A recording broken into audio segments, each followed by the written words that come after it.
Thank you, Chair. Thank you, Conference. It's great to be back in Liverpool.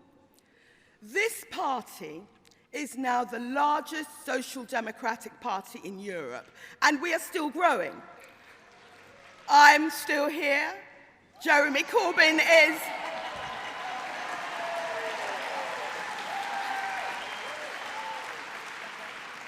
And Jeremy Corbyn is emphatically still here as leader of the Labour Party.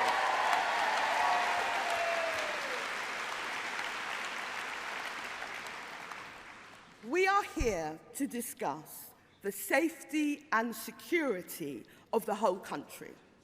And this, like so many social issues, is a collective endeavour. It cannot be done individually. You are not safe, if your neighbour isn't safe, and we know who suffers most from crime. It's the most vulnerable: women, the elderly, children, all of our ethnic minority communities, the LGBTQ community, and disabled people. So it has always been wrong to say that law and order is somehow a Tory issue. Fighting crime and upholding the law are key issues for our communities and are therefore key issues for Labour.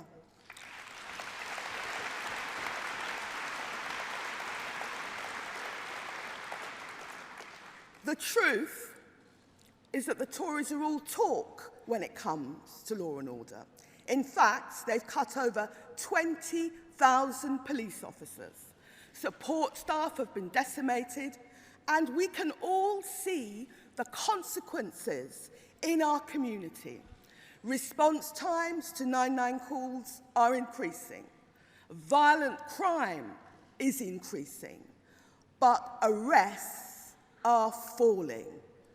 Government cuts, Tory austerity, has damaged our public services.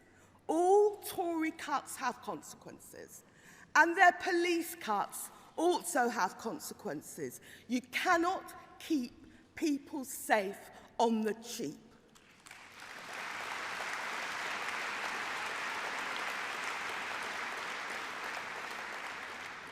In Labour's 2017 manifesto, the brilliant 2017 manifesto, we said we would add 10,000 police officers.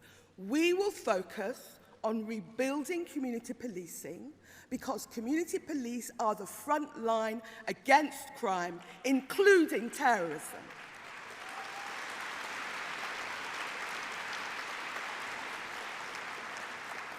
We also intend to recruit more fire officers, more border guards.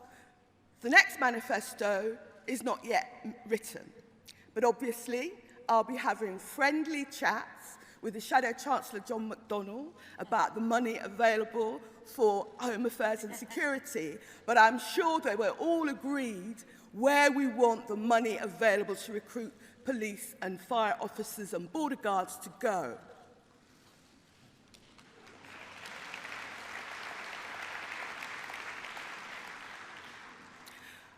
But on a serious note, the tragic fire at Grenfell reminds us all of the courage of our firefighters.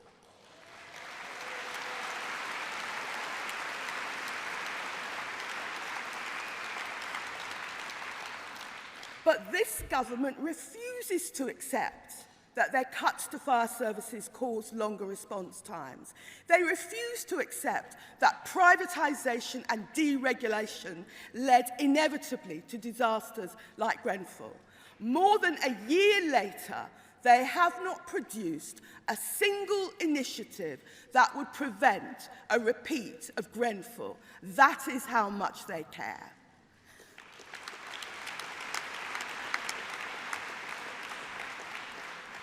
This government is failing to protect communities or to ensure their safety.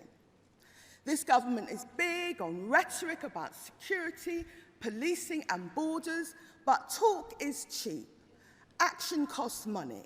They've slashed the border guards just as they slashed the police and fire services. Not Labour. It wasn't Labour that slashed the border guards. It was the Tories that made those cuts.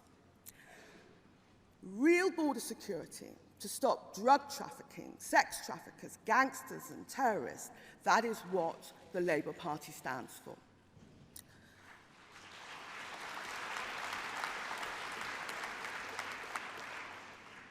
But false and toxic rhetoric on protecting our borders and on immigration led directly to the Windrush scandal.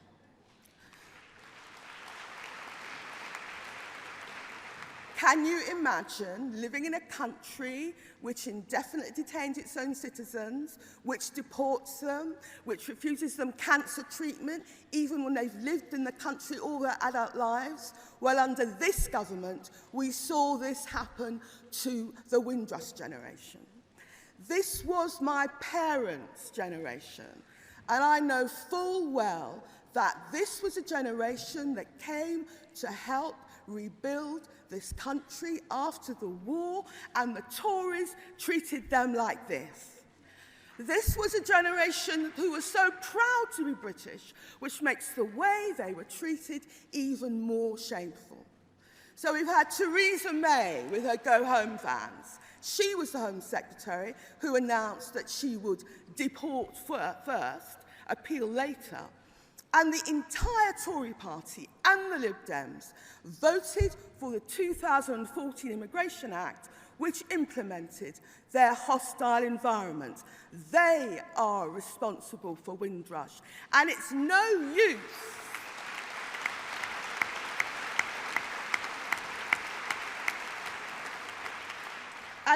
use the current Home Secretary Sajid Javid trying to evade responsibility.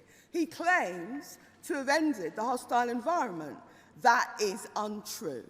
Last Friday, he sneaked out an announcement showing that they are still treating the Windrush generation as second-class citizens.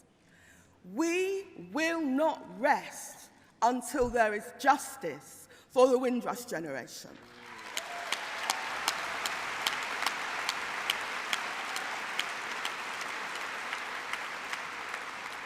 We will not rest until the hostile environment is ended, until Yards Wood and Brook House detention centres are closed.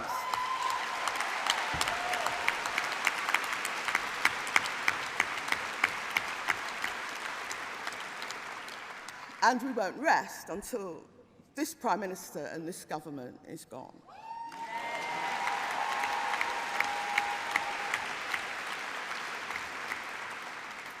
Recently, I set out Labour's new immigration policy.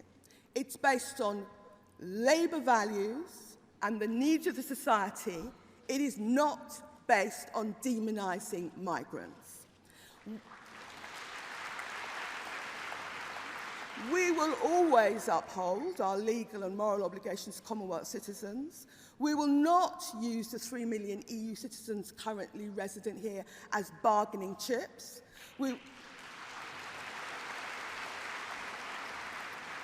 We will uphold their rights and the rights of British citizens resident in Europe. We'll be striking deals with the EU and other countries. These trade deals can benefit us all. Migration may well be part of those deals, and the immigration that I have set out fits into that, not the other way around. What we won't be doing is having bogus numerical targets for immigrants.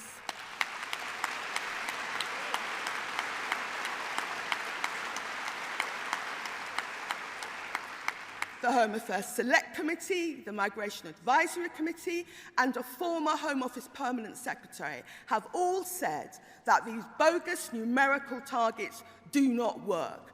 I think the only person that still believes in them is Theresa May. Instead of bogus targets and demonising migrants, we will have clear criteria. After the Brexit deal, after the trade deals, we may still have key skills gaps, such as the shortages of doctors and nurses and social care workers. So first of all, we'll increase training and education and apprenticeships for people here and insist that companies do the same. We will drive up wages by enforcing the national minimum wage, and we will increase employee rights and clamp down on exploitation.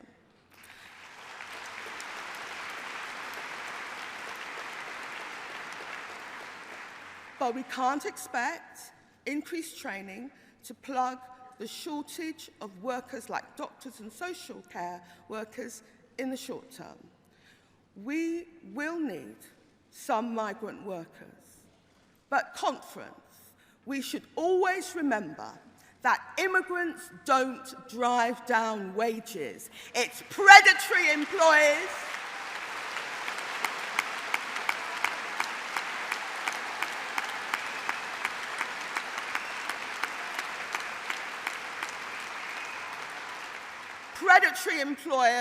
weaken trade union rights and freedoms, and an austerity government. That is what has driven down wages.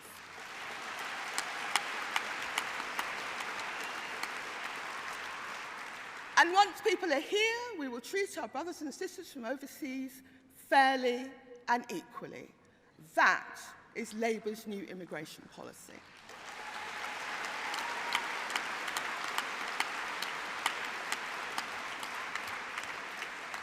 But I can't go without reminding this audience here in Liverpool that Labour is committed to releasing all the papers in relation to the 37 Camel-Laird shipyard workers and the Shrewsbury 24 trials. We will provide full disclosure.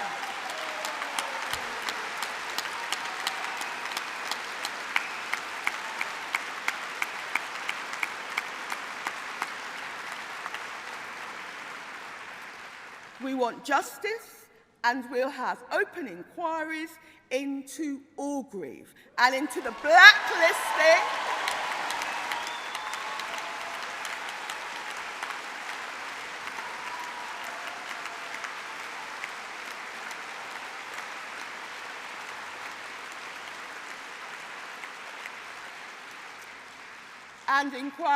blacklisting of trade unionists.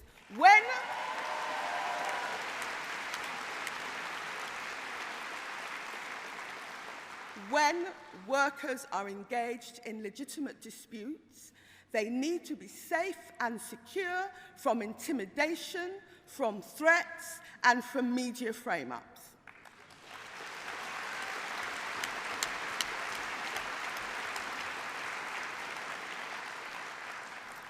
Now, most of you will have heard of the spy cop scandal.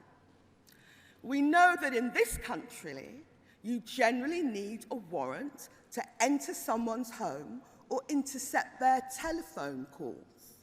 So a Labour government will insist on time-limited judicial warrants for any undercover policing.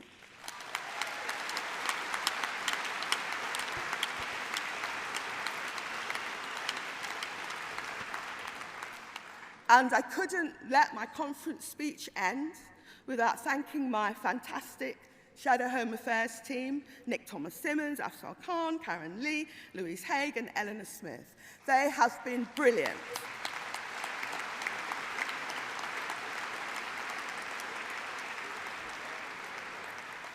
They are formidable in holding the Tories to account and will be formidable in government.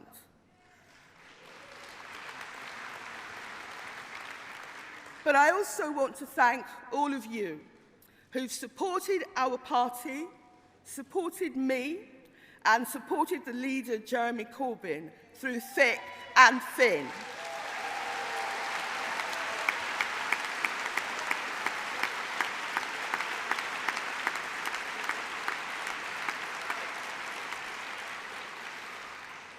This country has never needed a Labour government more. We will have to repair the ravages of the Tory years. This country needs a Jeremy Corbyn-led Labour government